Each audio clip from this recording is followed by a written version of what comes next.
C'est dur d'agir.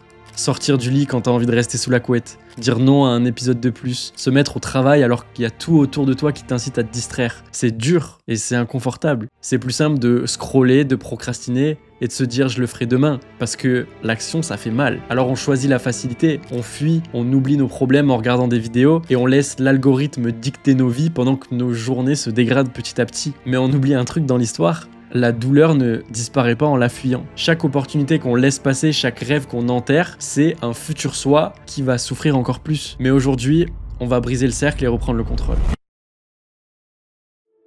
Il y a un énorme mythe qu'on continue de croire et qui est une des plus grandes raisons pour lesquelles on n'arrive pas à sortir de l'inaction. J'ai appris ça dans une vidéo du Dr. Kay, c'est un psychologue qui a étudié à Harvard et il fallait absolument que je vous en fasse une vidéo. En fait, j'ai menti dans l'intro parce que le mythe en question, c'est de croire que l'inaction existe. C'est la plus grande erreur qu'on fait, on regarde notre journée et on se dit j'ai rien foutu. Mais en fait, c'est totalement faux. La raison pour laquelle notre journée a été si désastreuse, c'est justement parce qu'on a fait plein d'actions toute la journée. L'inaction, ça n'existe pas. On est toujours en train d'agir. Se réveiller et se mettre sur son téléphone, c'est une action. Manger un pot entier de Ben & Jerry's devant une série, c'est une action. Allumer son ordi et jouer aux jeux vidéo toute la journée, c'est toute une journée d'action. Et c'est pour ça que le problème est aussi difficile à résoudre. On est convaincu qu'on n'a rien foutu et donc pour améliorer ça, on se dit qu'il faut qu'on arrive à faire des choses. Mais ça marche quasiment jamais parce qu'on a déjà fait des dizaines de choses aujourd'hui. Être dans l'inaction, ça voudrait dire être debout, immobile et penser à rien. Et en vrai, ce serait un état qui serait sûrement beaucoup plus bénéfique que ce qu'on est en train de faire parce que là, quand on est dans ce genre de journée, on est loin d'être immobile, on est en train de marcher, voire de courir dans la mauvaise direction. Et c'est pour ça que c'est aussi dur de sortir de cette inaction parce que se mettre à agir sur les choses qui comptent pour nous, ça veut d'abord dire arrêter de courir dans la mauvaise direction pour ensuite recommencer à avancer dans la bonne direction. Parce qu'on n'est pas en train de pas faire d'action, on est en train de faire beaucoup de mauvaises actions. On fait une quantité énorme de mauvaises actions et ça, c'est un truc qui m'a pété le cerveau quand je l'ai entendu. Mais il y a autre chose à réaliser quand on parle d'action, c'est que l'action, c'est pas forcément physique. Et d'ailleurs, plus de 95% de nos actions sont dans notre tête. Quand on a quelque chose d'important en tête à faire et qu'on se force de l'enfouir pour l'oublier, on est en train de faire une action. Et selon le Dr. Kay, chaque pensée va avoir des effets parce que n'importe quelle action a des conséquences. C'est une loi de l'univers, une cause a toujours un effet. Par exemple, une pensée peut mener à faire une action physique. Si je pense à bouger mes doigts, ça va physiquement bouger mes doigts.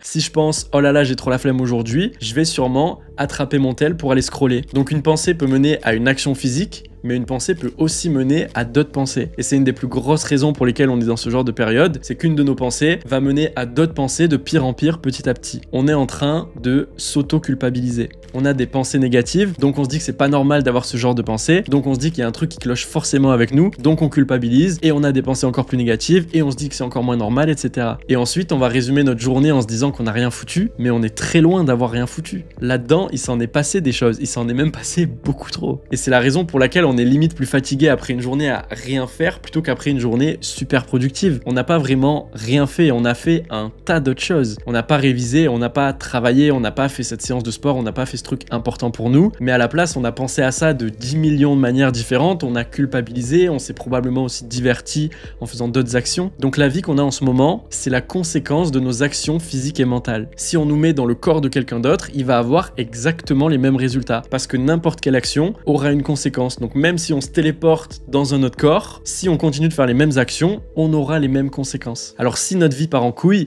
c'est probablement parce qu'on est en train de faire une abondance de mauvaises actions. Bien entendu, petite pause, tout ce que je dis s'applique uniquement pour les personnes comme moi, qui ont une situation relativement stable, mais qui se reconnaissent depuis le début et qui ont tendance à rester bloquées dans des grosses périodes d'inaction et de négativité par moment. Si tu es atteint de maladies comme la dépression ou certains troubles, de traumas profonds, d'un environnement désastreux ou d'addiction très forte, cette vidéo s'applique pas forcément à toi, commence plutôt par en parler à un professionnel. Parce que mon but avec cette vidéo, c'est de vous repartager les choses que j'ai apprises qui m'ont aidé et qui m'ont redonné le pouvoir pour réussir à sortir d'une situation similaire. Mais si tu es dans un des cas que je viens de dire, j'adorerais que cette vidéo puisse t'aider et t'apporter quelque chose, mais la vérité c'est qu'on est loin d'être dans la même situation. Et il y a des gens qui sont professionnels, dont c'est le métier, qui sont là pour t'aider. Donc n'attends pas, si c'est pas déjà fait, enclenche les démarches et fais-toi accompagner par un professionnel qui saura exactement quoi faire pour t'aider. Bref, pour la plupart d'entre nous, si notre vie part en couille, c'est parce qu'on est en train de faire une abondance de mauvaises actions. Donc si on veut changer ça, on n'a pas besoin d'agir encore plus, on a besoin d'agir moins. Ce qu'on veut viser au final,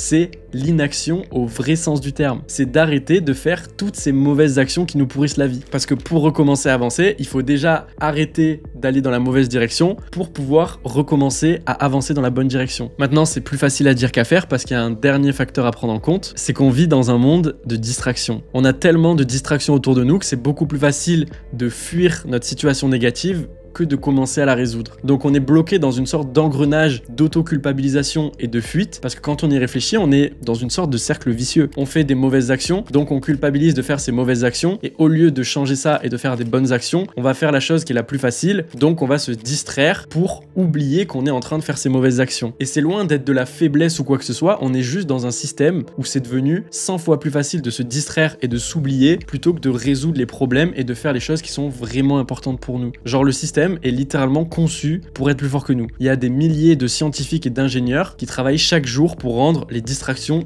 un peu plus distrayantes. Et toutes ces distractions vont devenir addictives parce que tu sais ce que c'est le point commun de la plupart des addictions, c'est une grosse décharge de dopamine immédiate, donc beaucoup de plaisir à court terme, mais aussi l'anesthésie de nos émotions négatives, donc la fuite de nos problèmes. Quand t'es accro comme moi et que t'es en train de te poncer aux jeux vidéo, t'es en train d'oublier absolument tout le monde qui est autour de toi. Et je pense que c'est exactement pareil avec toutes les autres addictions. Et notre cerveau, il est pas en train de vouloir notre mal. Au contraire, il est en train de faire la chose qu'il pense être la meilleure pour nous. Parce que si t'as une action qui est facile, qui t'apporte du plaisir immédiat et qui te fait oublier tes problèmes, et que t'as une autre action qui est généralement la bonne, qui est difficile et inconfortable, qui t'apporte aucun plaisir immédiat et qui fait ressurgir tous tes problèmes, ben le choix, il va être vite fait. Et c'est totalement normal de choisir comme ça. Mais malheureusement, ça, c'est que de la pensée à très court terme, et c'est aussi ce même schéma qui est en train de nous garder dans le cercle vicieux qui nous pourrit autant la vie. Et ça me fait penser au film Percy Jackson quand ils sont au casino du Lotus. Ils sont en mission pour sauver le monde et ils atterrissent dans une sorte de casino où tout est beau, tout est génial. Il y a des serveuses qui leur donnent à manger des fleurs de lotus et ces fleurs mettent les héros dans un état d'euphorie et d'oubli total du temps qui passe. Sauf qu'ils en oublient aussi leur mission principale, ils oublient aussi les choses qui sont vraiment importantes. Et leur seule solution pour en sortir, c'est d'arrêter de manger ces fleurs de lotus pour pouvoir revenir à la réalité. Et la fleur de lotus dans la vraie vie, c'est toutes ces distractions. Alors, comment est-ce qu'on va pouvoir faire tout ça, bordel ? J'en ai déjà parlé, mais la première solution pour toutes celles et ceux qui sont dans des situations plutôt extrêmes, c'est d'aller en parler à un professionnel. Je suis pas du tout médecin ou psychologue, je suis juste un mec random sur internet qui a eu des problèmes dans sa vie et qui partage les solutions qu'il a mises en place pour les résoudre. Et on est tous différents, ça veut pas dire que tu dois faire exactement pareil, ça veut pas dire que tes problèmes sont exactement les miens, et ça veut pas dire que les solutions que j'ai faites vont forcément marcher pour toi. Maintenant, j'ai l'impression de dire ça souvent, mais je pense que le simple fait de comprendre ce problème va faire partie à 80% de la solution. En comprenant qu'on n'est pas dans l'inaction, mais dans l'action intense dans la mauvaise direction, on commence à devenir beaucoup plus conscient de tout ça. On devient beaucoup plus observateur de nos actions et de nos pensées, et on commence à voir plein de choses qu'on voyait pas forcément avant. C'est un peu comme la matrice dans le film Matrix. Tant que t'es pas conscient que t'es en train de vivre dans la matrice, tu peux pas vraiment en sortir. Mais dès que tu le sais, tout prend conscience et ça devient inacceptable de rester là-dedans. Maintenant, pour sortir de ce bourbier concrètement, comme on l'a vu, je pense qu'il faut commencer par appuyer sur pause. Toutes nos mauvaises actions sont en train de nous faire courir dans la mauvaise direction, donc la première étape, c'est sûrement d'arrêter de courir. Et pour ça, on a deux modèles de solutions. D'un côté, on va avoir la solution progressive. On essaie de faire une action négative de moins aujourd'hui, puis demain on en fait une autre, puis encore une autre, et petit à petit on avance comme ça. On réduit notre temps d'écran de 30 minutes aujourd'hui, on essaie de pas lancer cette partie en plus, on essaie de pas lancer cet épisode de plus, cette vidéo de plus, on essaie de pas manger à McDo ce midi, etc. C'est un peu la solution idéale en finesse et sans bavure. Je pense qu'elle peut correspondre à beaucoup de monde, mais pour beaucoup de gens, et pour moi y compris, ce qui fonctionne plutôt c'est la solution radicale. C'est plutôt le mode déclic. D'ailleurs, on a une communauté gratuite de gens déter qui sont là pour se tirer vers le haut, et dedans, il y a plein de membres qui expliquaient leur histoire et qui ont dit que eux, s'étaient sortis de leur situation par déclic. Par exemple, il y a un papa qui expliquait qu'il a eu le déclic de reprendre sa vie en main au moment de la naissance de sa petite fille. Et au passage, tu peux rejoindre la commu gratuitement si ça t'intéresse. Je te mets le lien dans la description et dans les commentaires. Bref, quand j'y pense, si je devais faire un graphique de ces deux méthodes, dans ma tête, ça donnerait sûrement un truc un peu comme ça. La méthode progressive, elle nous sortirait de notre situation un pas pas après l'autre petit à petit. Et la méthode déclic, c'est plutôt l'inverse. Ça nous ferait une bonne grosse douleur au début, mais on sortirait aussi potentiellement plus rapidement. Et pour ça, on va faire quelque chose d'inconfortable, mais de nécessaire pour avancer. Il faut commencer par arrêter de bouffer